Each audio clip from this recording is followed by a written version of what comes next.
Hey, everybody. Welcome back to the Geriatric Millennials with Beth and Jamie. Hi. Hi. It's so good to be here. It's so good. And it's a good day. It's Giving Tuesday. It's Giving Tuesday. So it's giving, definitely. It's giving me happy vibes after the start of the holiday season. Happy vibes after the longest Black Friday season ever. Like What started in the world? way before Thanksgiving. I know. Black Friday's been happening well before Black Friday. Like it feels like since like The maybe beginning. October. Halloween. Yeah, Halloween time. Because I'm just like, oh, Black Friday sales everywhere all the time. And I'm like, I'm kind of over it. Yeah. So I'm excited today, though, because we are sharing some of our favorite nonprofits that we love and that we support and that we want to make you aware of for Giving Tuesday. Because Giving Tuesday is, I think, such a beautiful, alternative to the consumerism of the last little while. Spending all that money on Black Friday and Cyber Monday. Let's not forget. Cyber Monday, Black Friday. I do support Small Business Saturday. Like, I love that. But yeah, I'm kind of over shopping, and I'm very, very close to being done with Christmas already. So it's just like, okay. Good for you. Yeah. That's great. Do you have anything left over to give on Giving Tuesday? Yeah. Okay, good. Lots. I'm excited. Like one year I actually gave the gift of like volunteering for people, like as part of their gift. And nobody took me up on like, I made like a little checklist of saying like, okay, like part of your Christmas gift this year, I'm going to volunteer 5 hours of time at one of these local organizations. Just check with the box, which one you want me to do on behalf of you. That's so not cool. one person like told me, oh, I want you to do this or that or whatever. So I was just like, okay. So I just did what I would normally do. Yeah, I was kind of surprised. But also too, I guess that's the equivalent of like, I bought you a tree in a forest for Christmas. Like some people are like, where's my gift? Yeah. But if you want to give a really valuable gift that keeps on giving, you can give to an organization on Giving Tuesday. So Okay. what's some of yours? I'm Let's excited. talk about it. So I have a mix of local and some are local, but like kind of like a chapter of, that's a broader organization, I guess. So anyhow, the first one on my list is called Mirror Ministries. Okay. Have you heard of it? No. Okay. So this is an organization that helps victims of sex trafficking right here in the Tri-Cities, which happens all the time. Unfortunately. But they are doing amazing work, and they have just recently got a property where they're going to have a home, which is kind of like the next level of what they do. But anyways, they provide a lot of support and services to victims of sex trafficking right here in the Tri-Cities. So which I love them and I support them. Amazing. Yeah, because there is slavery. Oh, happening. Sexual slavery right here.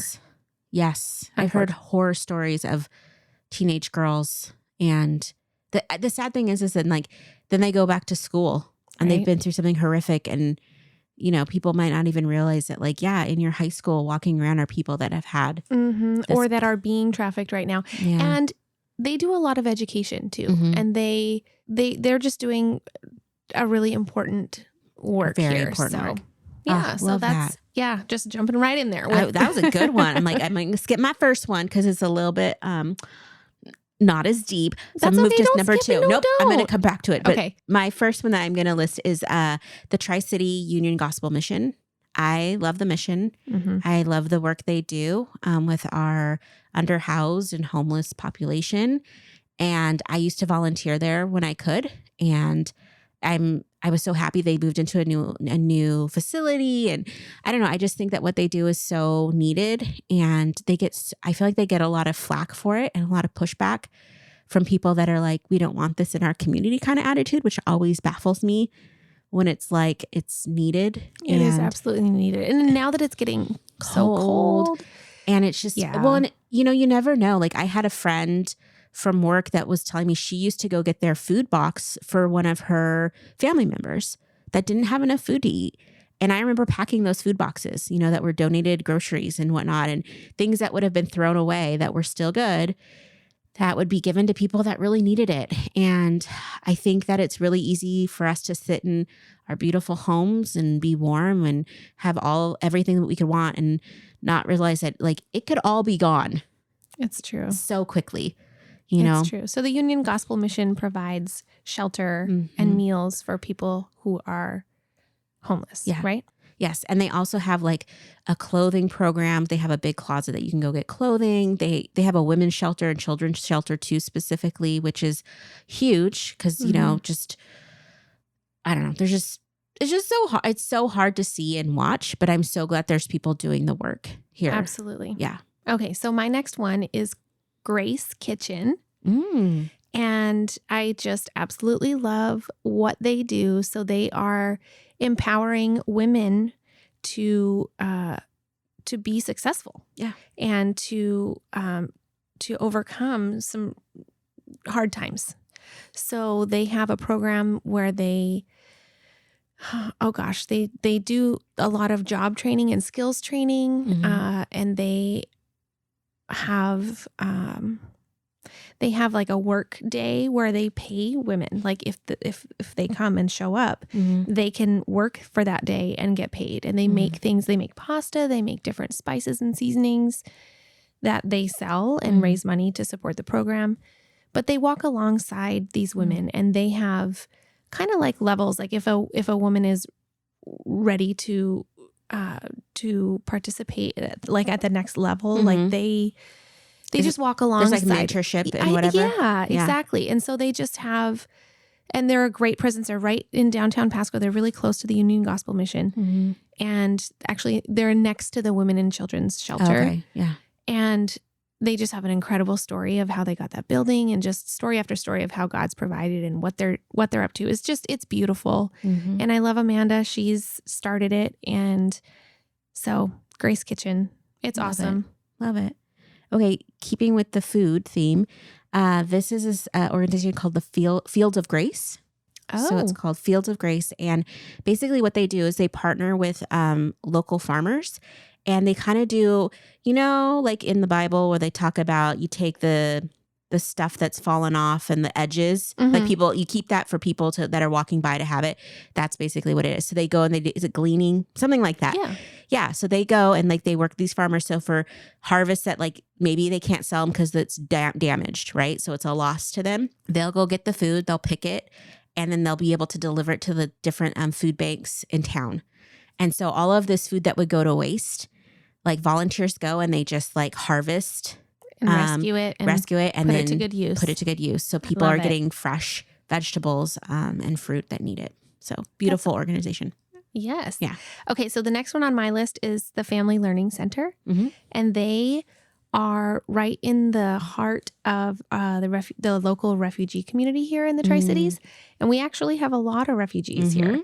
And they provide resources for the children and families. And it is so cool. So I got to go kind of, I guess, have a tour, but just really talk to the lady who runs it and hear some of the stories and the impact that they've had in supporting these families. Because when refugees, I should say, arrive, there's a lot of challenges and difficulties in just like figuring out how to survive here and how to have their needs met and then what it means to integrate and live their life. And so, so that's the heart of their mission. Oh, that's a good one. I love that.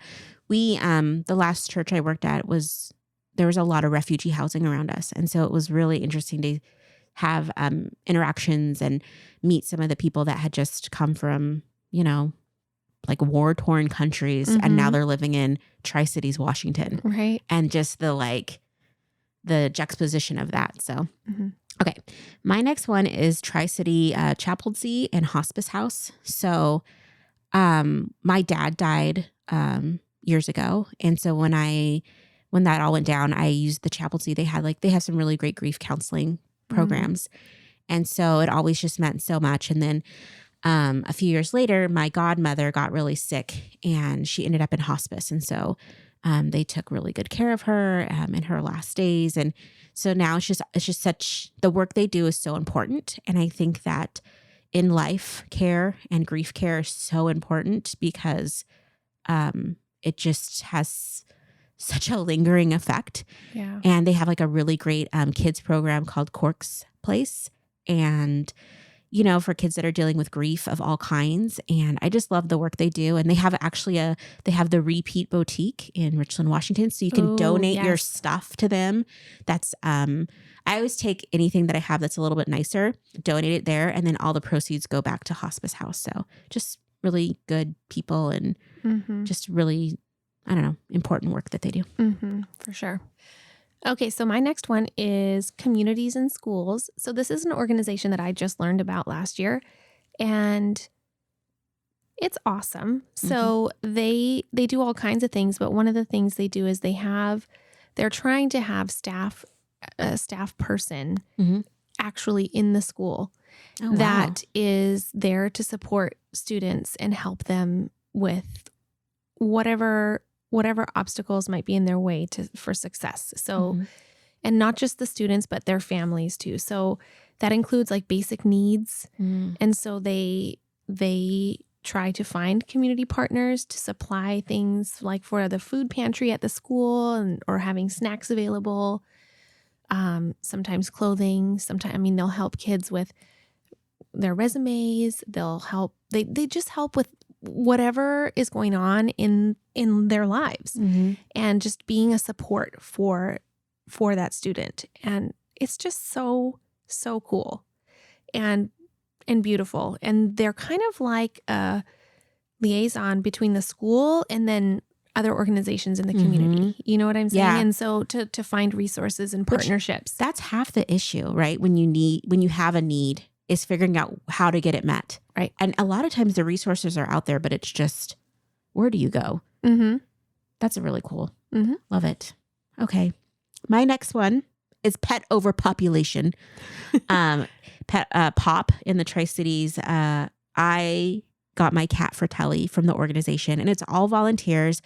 And I think it's awesome. Like, they find stray cats and dogs and they take them in and they help to get them adopted. And they always have a cat adoption clinic on Saturday mornings at the PetSmart. And I don't know. I think animals bring so much joy to people. And I know my cat has brought me 90% joy. And so I'm laughing because your cat has also scarred you. I know, but she's literally she's scarred my heart with love. But yeah, I think they do really good work. And the people that work are the volunteers that are there are so passionate. Like, every time I've interacted with the volunteers, they're awesome. And they have taught me things on like how to take better care of my cat. And I just love it. They're just so happy. And who doesn't like to just go see a cute little baby kitten or puppy? Like, game over. Like, it's going to bring joy. So POP, there you go. That's awesome. Okay. So my next one is called the Bible Project. And they are based out of Portland, and their stuff is all online, but it's resources for everyone for free. And they are doing just amazing work. They have created a ton of videos that help with understanding the Bible or different topics or themes. They have a bunch of like scholars who have contributed to their work and artists. And it's a really cool collaborative experience that you can use.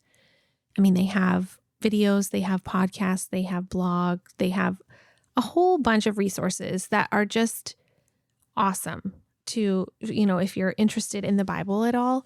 And if you, it's just helpful. Like, if you're looking for something to be helpful in that, if you're on a faith journey. I used a lot of their resources in youth ministry. Yeah. They have like really good stuff that's not gross, because some stuff is. Right. Yeah. So. Yep. So I love the Bible Project. Nice. Okay.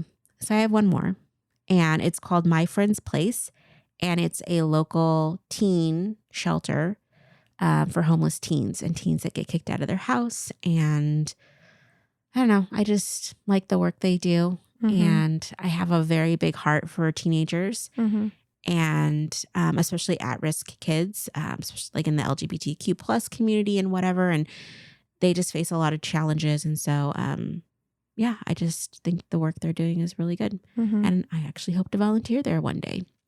That's cool. Yeah. Okay, so my last one is the local Tri-Cities chapter of Adult and Teen Challenge. So their vision is to help people who are struggling with addiction. And they have a program that is a residency program for a year. Oh, wow. Where their success rate for recovery is actually a lot higher than like every other rehab program. So they're making a difference in a lot of people's lives. And it's a great program. And, addiction is rampant. And it sucks that there is a need for that, but there really, really is. And so if somebody is to the place where they're ready to recover and to change and to let that go, and I don't know what all the terminology is, but to, stop using, whether it be drugs or alcohol, they are a great, amazing program. And they have a chapter here, and I think they're international. I mean, it's a organization that's all over the place, but it's awesome. So yeah, love that. And we just scratched the surface. I know there's so many great organizations and so many places where people are doing work that matters, and that is changing our community for the better. And I just appreciate anybody. So if you're out there and you're a volunteer, or if you started an organization, or you're just financially giving, thank you, because all of that makes a difference. Oh, one more. Sorry. Yes. One more. It's Grace Clinic. Oh, yes. Yeah. They are providing healthcare for people who don't have insurance, and they see thousands and thousands and thousands of people right here in the Tri-Cities, and it's all volunteer run. And it's my family, there was a lapse in insurance, I think, in my family at some point. And I remember we took my dad there, and my dad had lots of ailments, and they were just amazing. So good. I had another family member that went there, and they were able to get them into a specialist to help with some cancer issues. And again, like all free. Oh my gosh. I volunteered there way back in the day when they were in a totally different location. Okay. This is a side note. Yeah. Short story. Yes. I volunteered at Grace Clinic. And I'm laughing because this is literally 20 years ago, almost. Well, let's say 18. Okay. 18 years ago. And I'm volunteering there, and I don't really know how to do anything. I'm not a medical professional or anything. So it was kind of like, what are you going to do to volunteer? And so I was considered a translator, like 3/4. Okay. Because I wasn't completely fluent in Spanish, but I could get by. So they're like, oh yeah, you can help translate. So I am translating for this gentleman. And I was translating for the medical personnel talking to the patient. And he had, I'm losing some of the details. This is what I remember. The medical professional was referring to the man's penis. I did not know the word for that. Okay. So Merry Christmas, everybody. So I was trying to translate, and I'm like, what do I say? Yeah. Like, what do I do? Do I point? And I'm pretty young at this point. I was like early 20s, kind of embarrassed, also trying to play it cool. And so I said, basically the equivalent of your thing. Okay. Perfect. Did he understand? I think then it worked. He did understand. There you go. He did understand, but yeah, that's how I translated that. Perfect. It wasn't completely accurate. No, but again, sometimes you just got to get the message across. Anyway, I always think of that story when I think of Grace Clinic, which is funny to me. Love it. So you're welcome for that side note. That is really the gift that keeps on giving. So there you go. So. Don't ask me to translate for you. But yeah, so I don't know. I just hope that if you have the means, if you have the time, if you have the energy, if you have the bandwidth, I think that giving back does wonders for your psyche and your soul. And I think that the times where I've been even depleted in my own life when I've been giving back, it just restores my battery or fills my battery so much faster. And I can always tell when I haven't been volunteering or giving of time and energy because I just don't feel as good. There's just something about helping your fellow human. And I hope that we all have the ability to do that this year. There's a lot of local opportunities here and wherever you live. That's wherever you're listening from. Yeah. And the beauty is, it's like you can give $1, you can give a minute, you can give $100, you can give 20 hours, every little bit counts. And I really don't think that kind of stuff is wasted. Like none of that time is wasted time. So anyway. I agree. So happy Giving Tuesday, everybody. Happy Giving Tuesday. The start of the big one. The Christmas season is upon us now. Officially. With this last weekend. So who still does not have their tree up? That's what I want to know. Everybody has to have their tree up by now, right? I don't know. Probably not. I mean, I used to not. Yeah. It's like trees up, trimmings are done, right? Like, I don't know. That's what I want to know. I want to know where people are at. I want to know, is everybody done Christmas shopping? Okay. Yeah. So let us know. Let us know on Instagram. Yes, you can check us out at the Geriatric Millennials. And we would love to hear from you on like where you love to donate your time. And we would love to know if your Christmas tree is up. We would love to know if you're done with your Christmas shopping. So let us know. So happy Giving Tuesday, everybody. Happy Giving Tuesday.